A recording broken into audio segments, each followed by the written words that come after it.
Okay, let's bring in Halil Charles. He is TRT World's news editor for more on this. Now, Halil, people in Sudan have been protesting for 2 months now.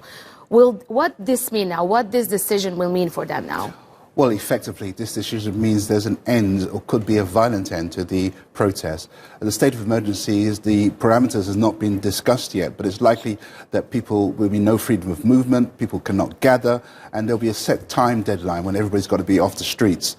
So for at least 1 year, we're going to see a situation where any chance of protesting or any chance of going out in the streets peacefully may be stopped by the army, because that's the difference also with state of emergency. Up until now, the police and the security services have been policing the demonstrations, but now the army will hit the streets, and that means, of course, there'll be more force in preventing the demonstrations from going ahead. And of course, we've been following this story for a while now. Many people lost their lives in these protests, isn't it? Yes, there are different accounts of how many people have lost their lives. The official figure by the government is around about 32, but the demonstrators who have knowledge of this say there's around about 57, going on to 60 people that have lost their lives in some very kind of cruel circumstances.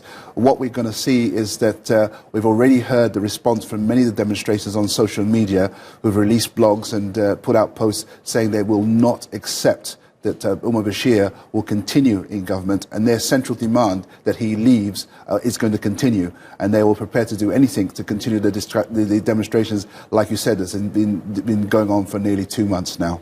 Now, this all started because of the price increases in the country and the economy, the bad economy and inflation. And then suddenly the protesters started to demand Omar al-Bashir to step down.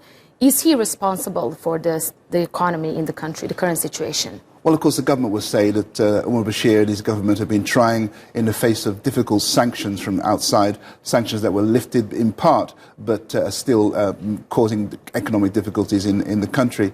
But it has to be said, there's mismanagement and corruption that's been there for some years now, and this has contributed to the way in which the country has been run. And over the years, it's just been a downward spiral, in the sense that after the country separated between South Sudan and Sudan, it left a situation where 75% of the oil revenue was taken to South Sudan.